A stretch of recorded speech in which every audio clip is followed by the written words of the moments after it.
Folks, today we're going back to talking about old magic.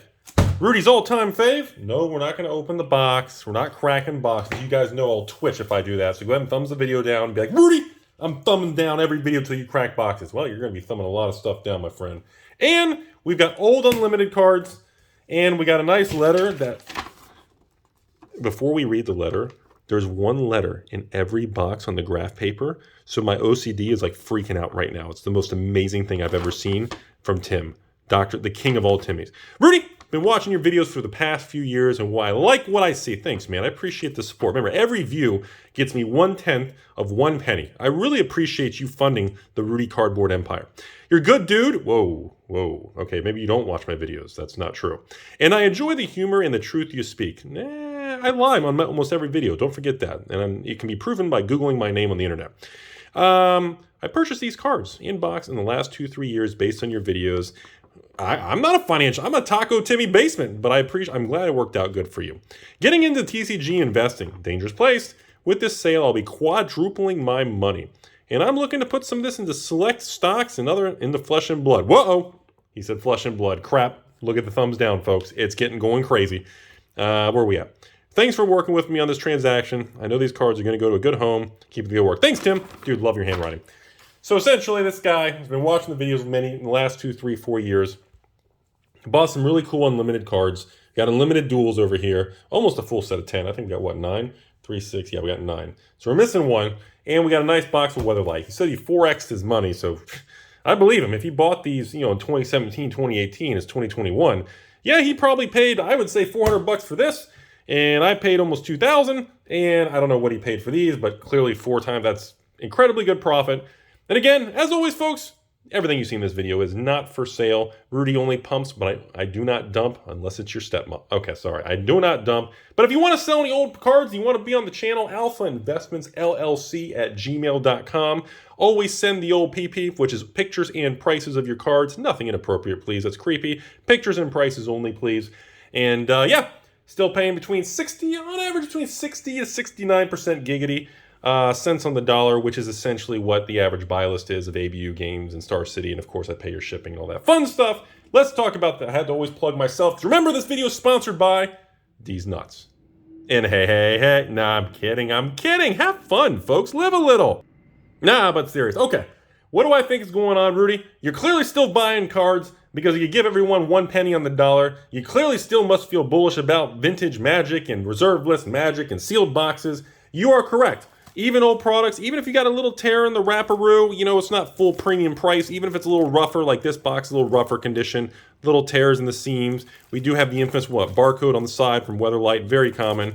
We do not have cut barcodes in the bottom, and a little rougher condition, but again, I still like it. It's a legitimate box. It's got the correct aged, old, very, very old wrapping. Doesn't look brand new from AliExpress, from fake wrapping. Everything looks good to me.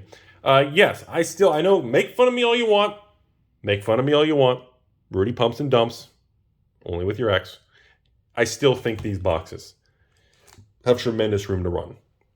And the reason for that is I believe the premium prices of packed fresh cards for grading, for future potential expected value, in unknown cards that are reserved list within these golden era boxes. Remember, golden era booster boxes of MTG contain reserve list cards, and they're from the late 90s. Well, anything in the 90s, essentially, to probably, 99, ending in the Urza's block. Those all contain reserve list cards, of course, starting with Legacy and later. You even have foils and reserve list cards. Very pricey, very rare, and see, the thing people always say to me is, Rudy, I don't get it. Why would anybody pay $3, $4, $5, $25 million for Weatherlight when everything in the set's worth like a couple dollars? Because you're not understanding the premium, and you're paying kind of the gambler's premium, the unknown. You're paying premiums because the cards are gem minty. And you're underestimating the value of actually, Weatherlight has a lot of cards that have gone up. Seriously, go look at Dawn Glare. Google Dawn Glare Visualizer, hit Weatherlight, and go and actually look at the prices. It's quite shocking of what's going on. And a lot of the cards have gone up. There's a lot of $10, $20, $30, $40, $50 cards in Weatherlight now. And of course, you factor that in with graded cards.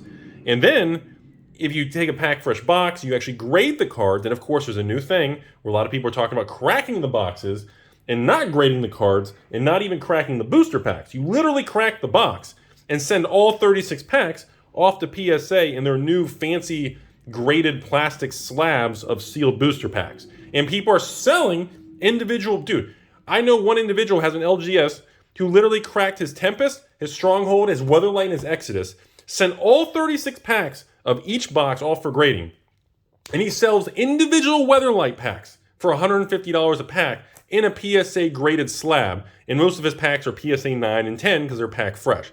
So he's selling $150 booster packs that are graded and sealed from a box, and that's a whole new angle for the future.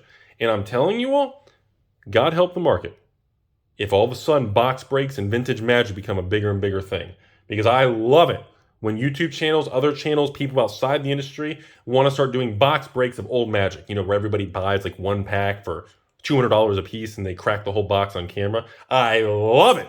That's like catnip for me, because man, you are removing, every time one of those hits the market, we are removing supply from the market. I have very large positions, and, you know, Weatherlight, I'm probably over 50 sealed boxes. Every time people are cracking those things, they're gone. Stronghold, Revise, any of these things, it is flipping. Every time one cracks it, boom, all the remaining sealed ones go up. Look what happened with Pokemon, look what happens with vintage anything. That is just law of supply and demand and dynamics of the market. I love box breakers on YouTube, live streaming, Twitch. I love it. Virtual hug for you all.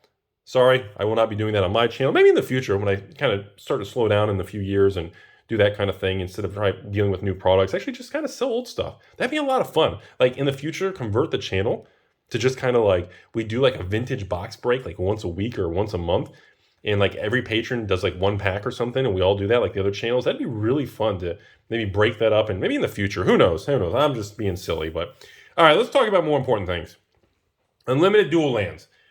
People ask me all the time, why on earth are unlimited dual lands so cheap compared to alpha beta dual lands and so cheap compared to Revise, which has the biggest supply? Well, first, let me lay out a couple things. First of all, this whole, well, the print run's way higher than alpha beta. Well, duh. The print run's way lower than Revise. Well, duh. Here's the thing. I still stand by the market got it wrong. And the market is incorrect on how many of these unlimited dual lands still exist. For the quantity of unlimited dual lands that were supposedly printed, in other words, how many unlimited cards and rares between Power 9, duals, doppelgangers, and, you know, fast bonds and Shivans. And the point is, I firmly do not believe even half of those cards exist right now. That is my personal opinion. Knowing how volatile the world is between natural disasters, lost in mail, theft, fire, flood, you know, evil Rudies and X's, and just, I genuinely don't believe half of the cards that were even printed 20-something years ago even exist anymore. And the further back you go to Arabian and Beta than Alpha, it gets worse. I've been adamant about that for years, and I've been very vocal about it in the last 6 months because I've really been thinking about that topic a lot. And it blows my mind that these are the most beautiful white border dual lands ever printed.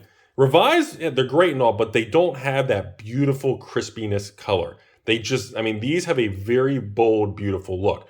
And it amazes me that you can buy, I don't know, an unlimited Underground Sea for what? I don't even know. Let's make up a number. $800. For $800 right now. Maybe in played condition or something. And, you know, a collector case of 6, I don't even know, StrixHaven collector boxes, a case of 6 of them is what? What is that? $12, $13, $14, $1,500? And it's like, you got to look everything in relation to where inflation, the world, the cost of everything. The taco index shows that a Taco Bell taco, a regular, basic, crunchy, soft taco, is $1.60 to $1.80, depending where you are in the country. The taco index has moved up so much. When I first started this channel 6 years ago, tacos were $1.10, $1.20.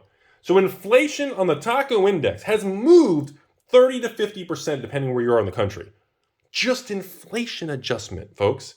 And how on earth certain things slip through the cracks, I don't know. That's why I'm very adamant. And again, this patron or this individual who sold this product to me here in Florida, he quadrupled his money. He's happy. Good for him. He's going to buy other stuff. That's great. I hope it keeps rolling into new things and works out. But for me, I view something as the next 10 years, it's going to continue to have more opportunity, even buying at today's prices.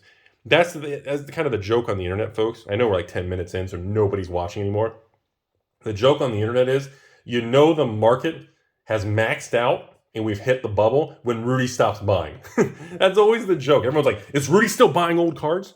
Wait, I heard he's not. All right, we're there. We made it to the end. It's endgame, folks.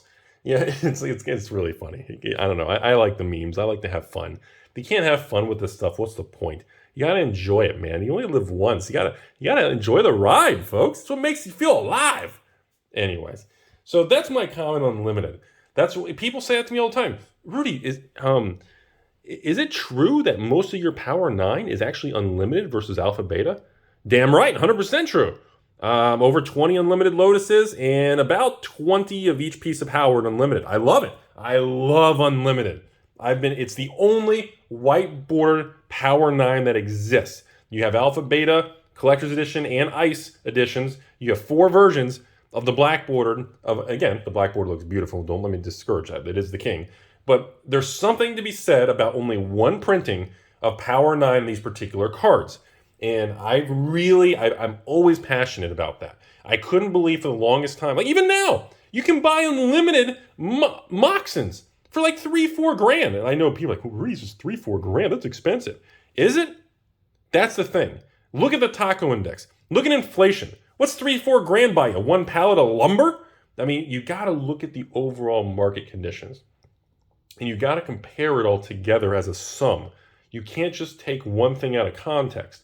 You have to look at everything, step back, and say, okay. Is the collectibles, are they in a bubble? Yes, everything's in a bubble. We've been through this on multiple videos. Rudy, isn't magic in a bubble? Damn right it is. Well, isn't flesh and blood in a bubble? Everything's in a bubble, ladies and gents. I don't care what you say. Everything, stocks, bonds, real estate, collectibles, crypto, Rudy's left nut, everything's in a bubble. Because that's what happens when you print trillions of dollars and you helicopter it across the world. Yes, but here's the difference. The market can stay wrong longer than you can stay solvent. The market can stay inefficient and incorrectly priced for longer than literally you can justify waiting it out. That's the problem with life. It doesn't matter if you're right or wrong. It matters on how long in the timeline of things. Remember that. Most people on Wall Street don't go bankrupt because they made a bad choice and they bought the wrong stock. They go bankrupt because they predict an event either to the upside or downside.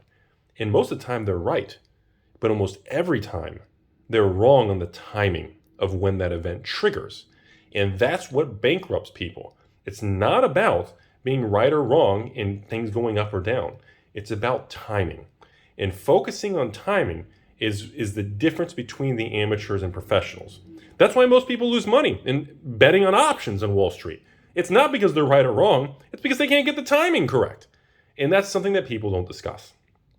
Because no, there is not only 2 possible outcomes, which is this box of magic either goes up or down.